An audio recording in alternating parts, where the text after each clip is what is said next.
الحمد لله نحمده ونستعينه ونستغفره ونؤمن به ونتوكل عليه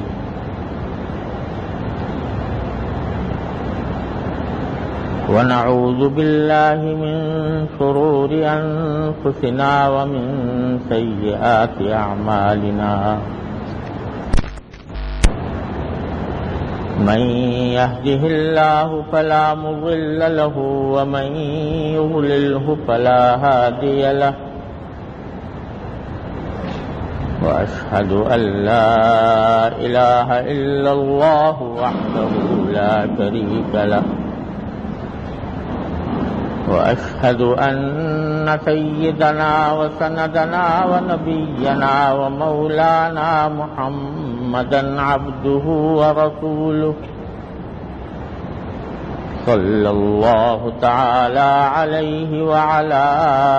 آله وأصحابه وبارك وسلم تسليما كثيرا. أما بعد فأعوذ بالله من الشيطان الرجيم. بسم الله الرحمن الرحيم. ألم تر كيف فعل ربك بأصحاب الفيل ألم يجعل كيدهم في تضليل وأرسل عليهم طيرا أبابيل ترميهم بحجارة من سجيل فجعلهم كعصف مأكول. آمنت بالله صدق الله مولانا العظيم وصدق رسوله النبي الكريم ونحن على ذلك من الشاهدين والشاكرين والحمد لله رب العالمين.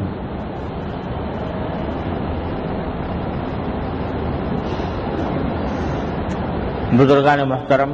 اور برادران عزیز، پچھلے کچھ عرصے سے میں نے یہ سلسلہ شروع کیا تھا کہ قرآن کریم کی جو صورتیں ہم بکثرت نمازوں میں پڑھتے اور سنتے ہیں، ان کی کچھ تشریح اور تفسیر آپ حضرات کی خدمت میں پیش کروں، تاکہ جب ہم وہ صورتیں قرآن کریم میں پڑھیں یا نمازوں میں پڑھیں یا سنیں تو ان کا کم از کم اجمالی مفہوم اور ان سے ملنے والے سبق ہمارے ذہنوں میں آئیں اور اس سے نمازوں کی معنویت میں اضافہ ہو. چنانچہ اللہ تعالیٰ کے فضل و کرم سے سورہ فاتحہ اور معوذتین یعنی قل اعوذ برب الفلق اور قل اعوذ برب الناس کی تفسیر اور تشریح بقدر ضرورت آپ حضرات کی خدمت میں پہلے جمعوں میں عرض کر چکا ہوں. آج ایسی ہی ایک سورت کی میں نے آپ کے سامنے تلاوت کی ہے. یہ سورت بھی اکثر مسلمانوں کو یاد ہوتی ہے، سورۃ الفیل کہلاتی ہے. الم تر کیف فعل ربک باصحاب الفیل. اور جو لوگ تراویح کی نماز جماعت سے نہ پڑھ سکیں یا قرآن کریم اس میں ختم نہ کر سکیں تو عام طور سے الم تر کیف سے آخر قرآن تک 10 سورتیں ہیں، ان کو پڑھتے ہیں اور اس سے تراویح میں بھی فائدہ اٹھایا جاتا ہے. اس صورت کا پہلے میں ترجمہ کرتا ہوں اور اس کے بعد اس کا پس منظر، اس کی تشریح انشاءاللہ عرض کروں گا. باری تعالیٰ نے اس چھوٹی سی صورت میں نبی کریم سرور دو عالم صلی اللہ علیہ وسلم سے خطاب کرتے ہوئے یہ فرمایا الم ترا، کیا آپ نے نہیں دیکھا کیف فعل ربک باصحاب الفیل، کہ آپ کے پروردگار نے اصحاب الفیل یعنی ہاتھی والوں کے ساتھ کیا معاملہ کیا. الم ترى کیف فعل ربک باصحاب الفیل، کیا آپ نے نہیں دیکھا کہ آپ کے پروردگار نے ہاتھی والے لشکروں کے ساتھ کیا معاملہ کیا. الم یجعل کیدہم فی تضلیل، کیا ایسا نہیں ہوا کہ اللہ تبارک و تعالیٰ نے ان کی ساری تدبیریں ناکام بنا دی. وَأَرْسَلَ عَلَيْهِمْ طَيْرًا أَبَابِيلَ، اور ان کے اوپر ایسے پرندے چھوڑ دیے جو ابابیل کی شکل میں تھے. فَجَعَلَهُمْ كَعَصْفٍ مَأْكُولٍ، پھر ان کو ایسا بنا دیا جیسے کھایا ہوا بھوسا، یعنی جیسے کہ کوئی مویشی جانور گائے بیل بھینس چارہ کھانے کے بعد جو اس کا بھوسا اگل دیں تو ایسا ہو گیا جیسے کہ کھایا ہوا بھوسا، یعنی وہ سب کے سب تباہ ہو گئے، برباد ہو گئے. یہ ہے آیت کا ترجمہ. اور پس منظر اس کا یہ ہے کہ جس واقعے کی طرف قرآن کریم نے اس صورت میں اشارہ فرمایا ہے یہ رسول کریم سرور دو عالم صلی اللہ علیہ وسلم کی تشریف آوری سے کچھ پہلے کا واقعہ ہے، آپ کی ولادت باسعادت سے پہلے کا واقعہ ہے. اور یہ بھی نبی کریم سرور دو عالم صلی اللہ علیہ وسلم کے معجزات میں سے شمار ہوتا ہے. حضور اقدس صلی اللہ علیہ وسلم کے کچھ معجزات تو ایسے ہیں جو آپ کی تشریف آوری کے بعد ظاہر ہوئے، اور کچھ معجزے ایسے ہیں جو آپ کی تشریف آوری سے پہلے ہی اللہ تبارک و تعالی نے ظاہر فرما دیے تھے. اس کی مثال یوں سمجھیے کہ جیسے جب سورج نکلنے والا ہوتا ہے، ابھی نکلا نہیں ہوتا لیکن نکلنے والا ہوتا ہے، تو اس کی روشنی اور سفیدی افق پر پھیلنے لگتی ہے. وہ سفیدی اور وہ سرخی، شفق کی سرخی، وہ اس بات کا پیغام دیتی ہے، اس بات کی خبر دیتی ہے کہ سورج آنے والا ہے. اسی طرح جب کوئی جلیل القدر پیغمبر دنیا میں تشریف لانے والے ہوتے ہیں تو اللہ تبارک و تعالی اپنی قدرت کی کچھ نشانیاں دنیا کو دکھاتے ہیں، جو اس بات کی علامت ہوتی ہے کہ اللہ تبارک و تعالی اب اپنے فضل و کرم سے ایک پیغمبر بھیجنے والے ہیں جو اس دنیا میں نور پھیلائے. یہ جو معجزات نبی کے آنے سے پہلے بھیجے جاتے ہیں ان کو اصطلاح میں ارحاسات کہتے ہیں. ارحاسات، معجزہ تو اس کو کہتے ہیں جو حضور اقدس صلی اللہ علیہ وسلم کی تشریف آوری کے بعد ظاہر ہوا، اور ارحاس اس کو کہتے ہیں کہ آپ کے آنے سے پہلے اللہ تبارک و تعالی نے اپنی قدرت کی کچھ نشانیاں دنیا کو دکھائیں. ان میں سے ایک یہ ہے، اور یہ ہے کہ کسرا کے محل کے کنگرے اچانک گر گئے تھے، جو اس بات کی پیشین گوئی تھی، اس بات کی علامت تھی کہ سرکار دو عالم صلی اللہ علیہ وسلم تشریف لائیں گے تو قیصر و کسرا کا غرور خاک میں مل جائے گا. ایران کا وہ آتش کدہ جس میں سینکڑوں سال سے آگ جل رہی تھی اور لوگ اس کی پوجا کیا کرتے تھے، وہ آگ سرکار دو عالم صلی اللہ علیہ وسلم کی تشریف آوری سے کچھ پہلے اچانک ٹھنڈی ہو گئی، جو سینکڑوں سال سے جلی ہوئی تھی. یہ بھی سرکار دو عالم صلی اللہ علیہ وسلم کے ارحاسات میں سے ایک معجزہ تھا. اور ایک معجزہ یہ ہے جو اس سورت کریمہ میں اللہ تبارک و تعالی نے ذکر فرمایا ہے. اس کا پس منظر یہ ہے کہ آپ جانتے ہیں کہ کعبہ شریف بیت اللہ، اللہ تبارک و تعالیٰ نے اپنے فضل و کرم سے اس دنیا کے اندر ایک ایسا گھر بنایا جسے اپنی طرف منسوب فرمایا، یہ میرا گھر ہے۔ حالانکہ اللہ تبارک و تعالیٰ کسی گھر کے محتاج نہیں،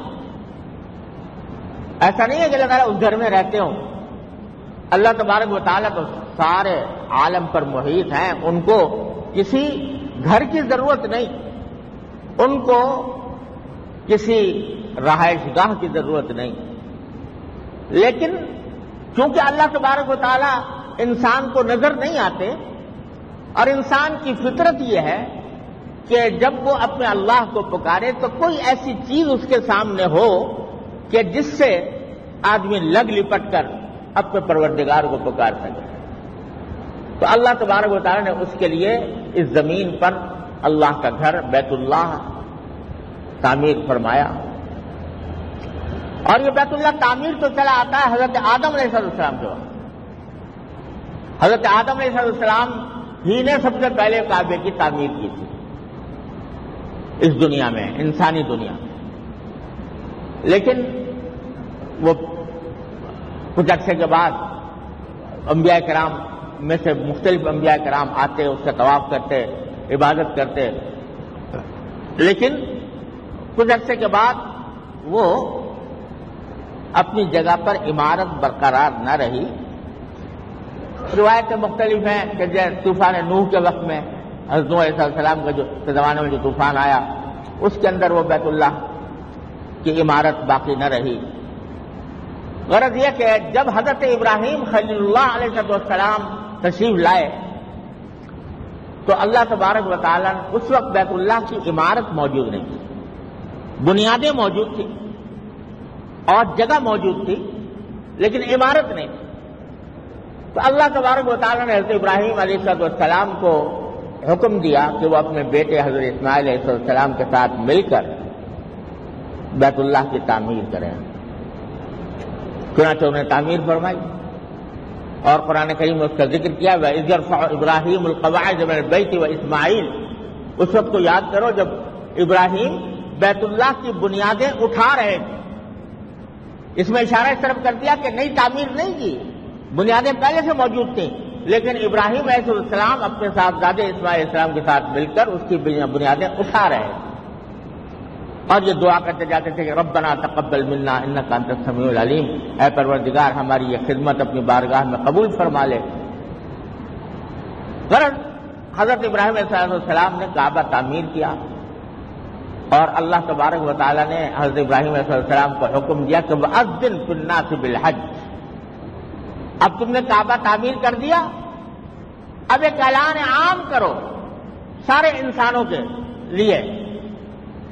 کہ یہ اللہ کا گھر تعمیر ہو گیا ہے، اب اس کا حج کرنے کے لیے، اس میں عبادت کرنے کے لیے آؤ۔ چنانچہ روایات میں آتا ہے کہ حضرت ابراہیم علیہ السلام نے ایک ٹیلے پر چڑھ کر آواز دی سارے انسانوں کہ اے آدم کے بیٹو، اے انسانوں، یہ اللہ کا گھر تعمیر ہو چکا ہے، اب اس کے پاس عبادت کے لیے اور حج کرنے کے لیے آؤ۔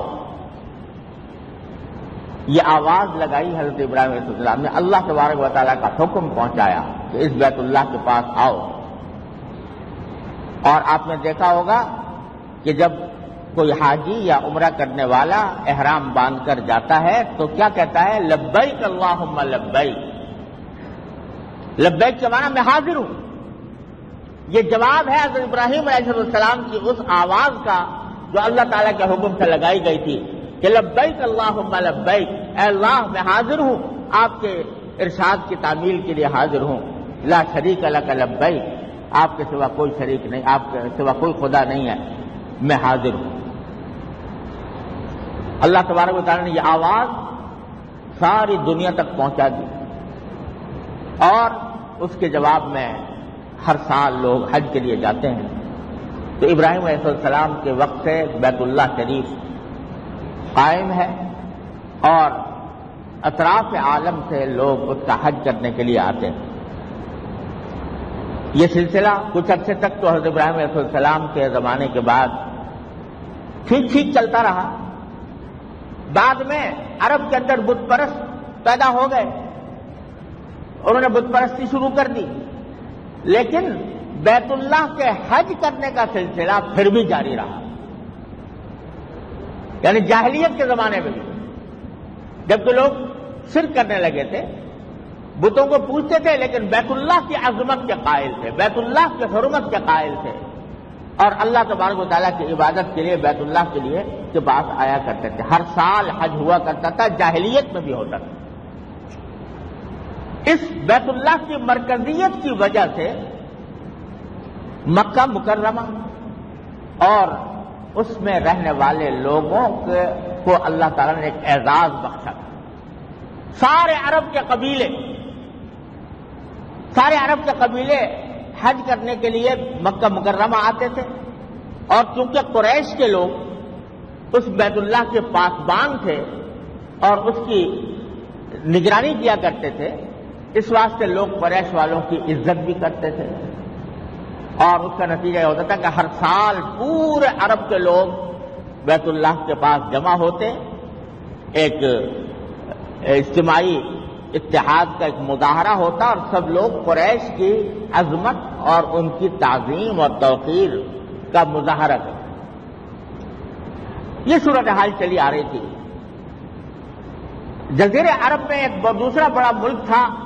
جو آج بھی ہے، یمن کہلاتا ہے. یمن یہ جزیرہ عرب کے جنوب مشرق میں واقع ہے، اور یہ اس زمانے میں ایک بڑی سلطنت تھی، اور وہاں کا جو بادشاہ ہے وہ ابرہہ کہلاتا تھا. وہاں اس نے یہ دیکھا کہ سارے عرب کے لوگ، یہاں تک کہ یمن کے لوگ بھی حج کے موسم میں حج کرنے کے لیے بیت اللہ جاتے ہیں، اور اس کی وجہ سے مکہ مکرمہ کو زبردست مرکزیت حاصل ہے، قریش کے لوگوں کا بڑا احترام کیا جاتا ہے. تو اس کے دل میں حسد پیدا ہوا، جلن پیدا ہوئی کہ یہ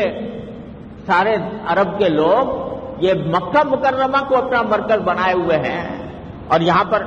جا کر عبادت کرتے ہیں، قریش کے لوگوں کو تجارتی فائدے بھی حاصل ہوتے ہیں، تو کیوں نہ ہم ایک ایسا ہی گھر اپنے یمن میں بنا لیں. چنانچہ اس نے، وہ عیسائی بادشاہ تھا، اس نے اپنے یمن کے اندر ایک کلیسا تعمیر کیا، بڑا شاندار. بیت اللہ کو اگر آپ دیکھیں تو یہ انگڑ پتھروں سے بنا ہوا ہے، پلاسٹر بھی نہیں. اس پر غلاف ضرور چڑھایا جاتا ہے، لیکن جہاں تک تعمیر کا تعلق ہے باہر سے اس کے اوپر پلاسٹر بھی نہیں ہے، پتھروں کو جوڑ کر بنایا گیا ہے. لیکن ابرہہ نے یمن کے اندر جو عبادت گاہ بنائی، کلیسا بنایا، وہ بڑا عالیشان سنگ مرمر کی تعمیر، اور اس کے اوپر بڑا پیسہ خرچ کیا، بڑا شان و شوکت والا کلیسا بنایا، اور لوگوں سے، یمن کے لوگوں سے کہا کہ خبردار اب اس کے بعد کوئی شخص حج کرنے کے لیے مکہ مکرمہ گیا، اب سارے لوگ یہاں پر حج کریں گے، اس کلیسا میں کریں گے. جب یہ بات اس نے پھیلائی اور یہ کہا کہ یہ میں نے کعبہ یہاں بنا دیا ہے، اب یہاں پر لوگوں کو چاہیے کہ یہاں پر عبادت کریں، تو ظاہر ہے کہ اس سے اہل عرب میں اشتعال پیدا ہوا کہ ابراہیم علیہ السلام کے وقت سے جس بیت اللہ کی عظمت ناقابل انکار رہی ہے اور ہر دور کے لوگ یہاں پر آ کر حج کرتے رہے ہیں، اچانک یہ کہ اس کے مقابل میں ابرہہ نے یمن کے اندر ایک گھر بنا دیا ہے، تو لوگوں میں اشتعال پیدا ہوا. اور یہ روایات میں آتا ہے کہ مکہ مکرمہ سے کوئی شخص یمن گیا اور یمن جا کر اس نے اس کلیسا کے اندر نجاست پھیلا دی. بعض روایتوں میں آتا ہے کہ اس نے وہاں جا کر پاخانہ کر دیا، اس سے وہاں اشتعال پیدا ہو گیا. اور ایک روایت میں آتا ہے کہ اس کلیسا کو آگ لگانے کی کوشش کی. جب یہ خبر ابرہہ بادشاہ کو ہوئی تو اس نے قسم کھائی کہ میں اس وقت تک چین سے نہیں بیٹھوں گا جب تک کہ مکہ مکرمہ کے بیت اللہ کو اپنے ہاتھ سے منہدم نہ کر دوں، ڈھا نہ دوں۔ اور اس غرض کے لیے اس نے لشکر تیار کرنا شروع کیا جو مکہ مکرمہ پر چڑھائی کرے اور چڑھائی کر کے معاذ اللہ بیت اللہ کی عمارت کو منہدم کرے۔ یہ لشکر جو اس نے تیار کیا یہ بڑے ہاتھیوں پر مشتمل تھا، اور خود ابرہہ ایک بہت بڑے ہاتھی پر سوار تھا۔ اس ہاتھیوں کا یہ لشکر یمن سے بیت اللہ کو ڈھانے کے لیے روانہ ہوا، اور پورے شان و شوکت کے ساتھ روانہ ہوا۔ بڑا زبردست لشکر تھا،